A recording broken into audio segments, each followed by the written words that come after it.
Hello and welcome to F360 Indiana Folklore and Folk Life. In this lecture, we'll discuss folk festivals in Indiana and explore the notion of what a folk festival is and how we can interpret these festive activities.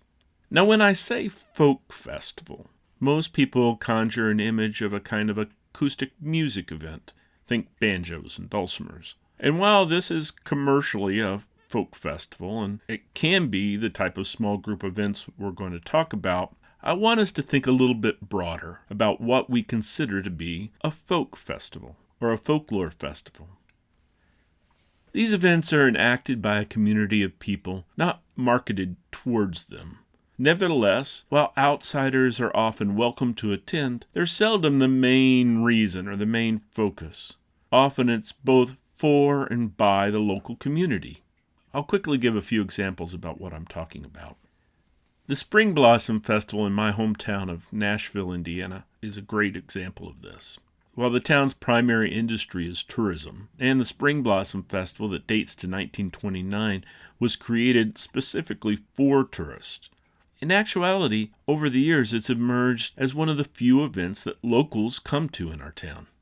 Antique tractors, fire trucks, high school bands, homemade floats by local civic groups parade through the main thoroughfare in town. While there are many other happenings, the event is really mostly about the parade. It's emerged as a kind of marking of our territory, you might say. While tourists can have Nashville the rest of the year round, the first Saturday in May belongs to Brown Countyans. It is a celebration of the local, a kind of homecoming for many families. Another example of this is the Mexican Independence Day celebration in East Chicago, a local celebration that has happened in this northwestern corner of our state for over 65 years. Local musicians, dancers, horseback riders, and community members come together for the parade that highlights the community's rich Mexican heritage. While there are event organizers and sponsors, it's not programmed at the community. Instead, locals plan and practice all year to present their best selves to their neighbors. Locals turn out to show their commitment to the town and to the community and to their Mexican-American heritage. In the small town of Shipshewana, an Amish and Mennonite community that is known today as a tourist destination as well, but it does host a local event that attracts local attention and local participation. While their Mayfest has several activities, the buggy race is a hometown favorite. The race involves teams of 2 men riding and 2 men pulling a black buggy to one end of the town. Then the pullers and riders quickly trade places and race to the other end of the street. While both Amish and non-Amish teams compete, it seems that the Amish almost always win because of their ability to hop in and out of moving buggies, while their English rivals usually stop the buggy to trade positions.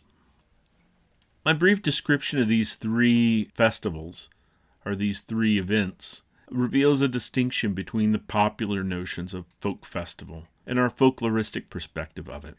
Now I want to explore a couple of Indiana festivals in a bit more detail. First, the Pekin 4th of July celebration, which is the oldest continual Independence Day celebration in the world. Since it's an American holiday in the world, kind of makes sense. Since 1830, the little community has publicly commemorated this holiday. From concerts and horseshoe tournaments to dinner on the ground and patriotic ceremonies, local residents and their relatives and festival goers from afar flock to this tiny little community to mark the 4th. However, for many, the Pekin Parade is the main activity of the holiday. The sound of fire engines and antique tractors mix with the music of the marching band, while spectators crowd the streets to see homemade floats, dressed-up cars and trucks, as well as decorated bicycles and four-wheelers. The parade celebrates the town's heritage and puts local life and ideals on display. 2 long-running favorites of the parade are the Fife and Drum Band and an old stunt car. Each year, the Spirit of 76 band plays traditional fife and drum band music as they march the parade route, playing old favorites such as Yankee Doodle. Nate Meredith from Possum Holler was the longtime fifer for the band. His father had played fife in the Civil War, and Nate had picked up the instrument and many of the tunes from him. He played through the 1930s, 40s, and 50s before passing the torch to the local town barber, Pete Hurst. Eventually, Pete's generation also aged out of playing for the parade. Local fifer Dean Weller served as a bridge between the older generation of players and the current band. Today, Bill Nevels plays the fife for the group. Here's an excerpt from an oral history about the fife and drum band from 1999.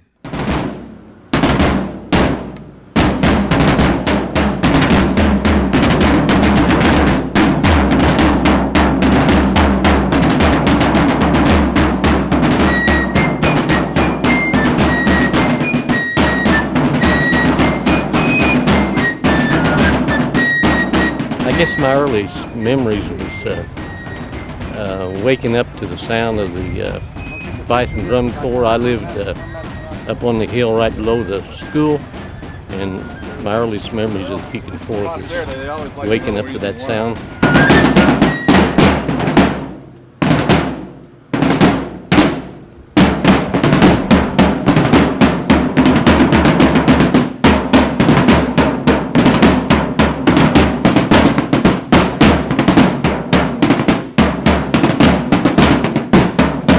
When my mother was here and little, but she was probably in the 20s or 30s, Nate Meredith was the fifer. His dad had been in the Civil War a fifer, and he still had the fife. And then he had a fife he had made out of a lightning rod, and they lived in Possum Holler, and she could hear across the hills the fife music. And then they played in the parades always in the 30s, 40s, and 50s. And then I didn't get in until he died. I expect sometime in the 60s.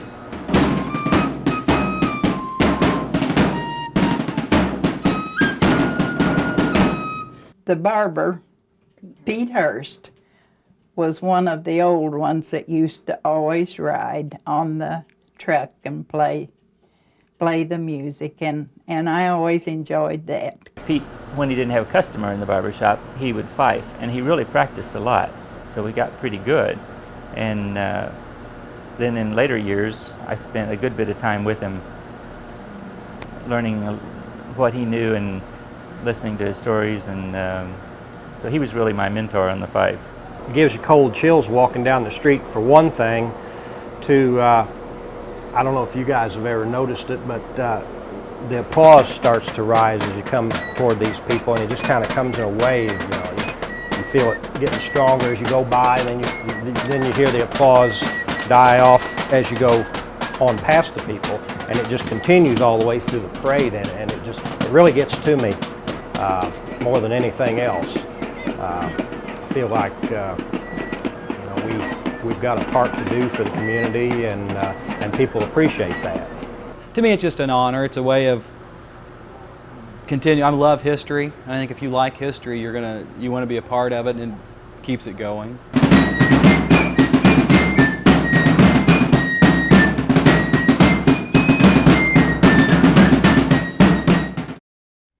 The second feature I want to highlight from the Pekin Parade is the Bucking Model T.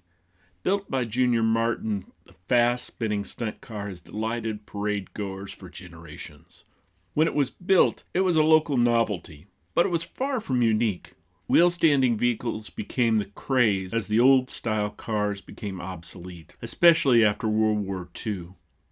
Today, Junior's son, Jeff, drives the patriotically painted Bucking Model T, which stands out from the other antique cars, trucks, and tractors on parade.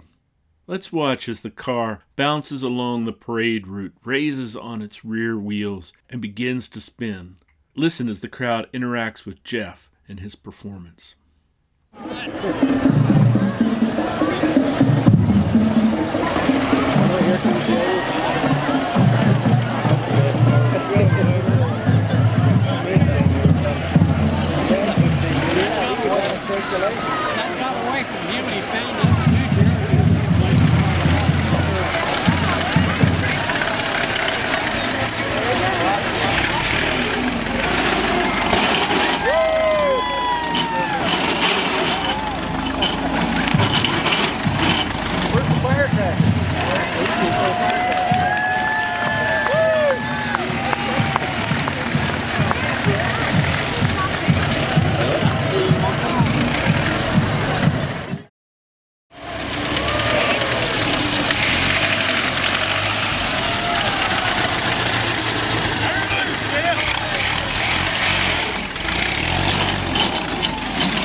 In our busy lives, why do people pause to participate in events like this?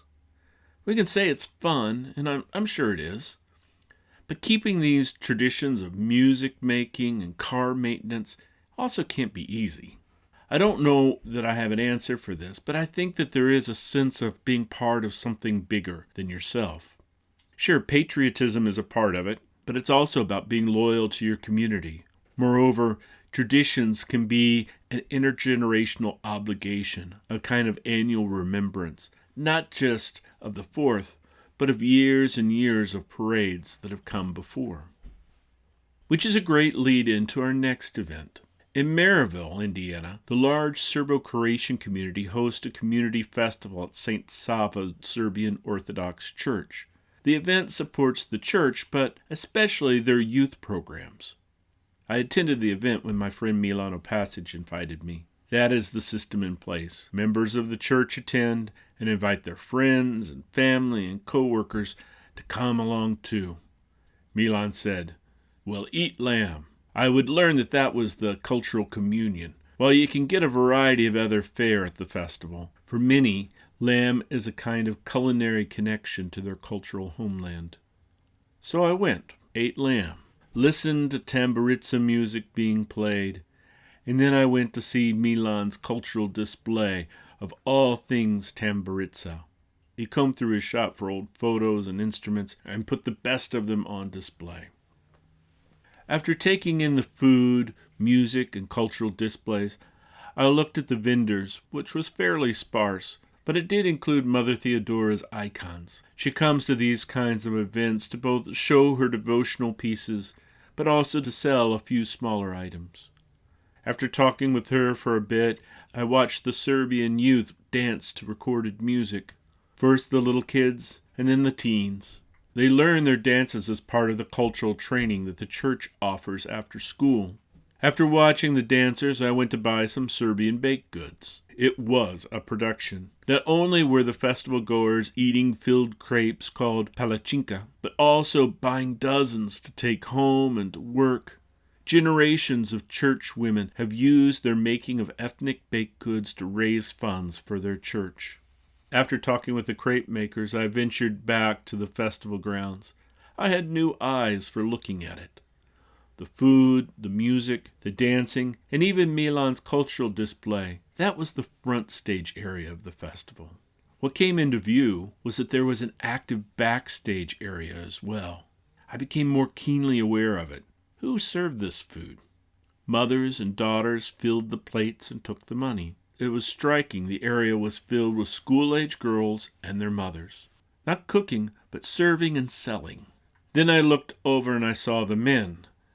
They were cooking the chicken and the sausages and the like.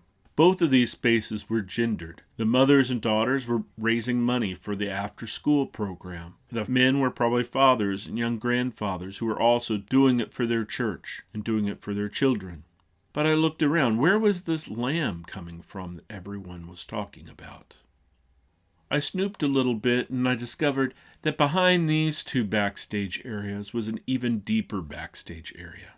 A place not open to the fathers and mothers and children, but a place for those with specialized knowledge. Like elder women making the palacinka, lamb roasting fell to a crew of men, mostly older, who arrived early, prepped the lamb, and roasted it.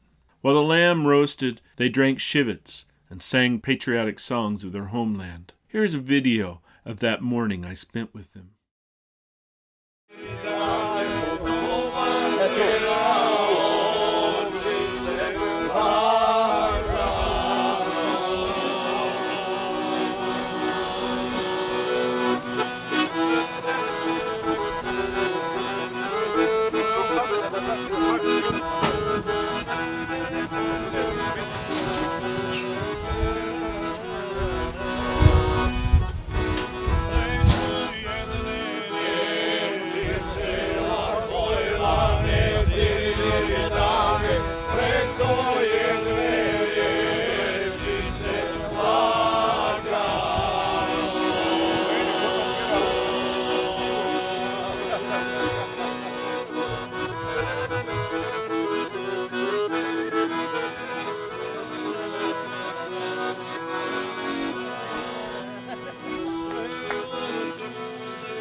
Thinking of festivals as having a front stage and a backstage area, and an even deeper backstage area, provides a useful lens for thinking about cultural productions. Whether you're talking about the Black Expo in Indy or the Pioneer Village at the Indiana State Fair, there are stages of what is on display, what's just beyond display, and what is exclusive, out of view from the public. In your reading for this unit, Irvin Beck similarly contrasts the popular understandings of folk festivals with the folkloristic view in looking at the Mennonite relief sale. He explains that these special festivals have a set of significant ritual activities that are also worth noting. I'm not going to go through each of these rites that Beck covers, since that's in the reading, and he does a much better job than I could. But I do recommend that you review each of these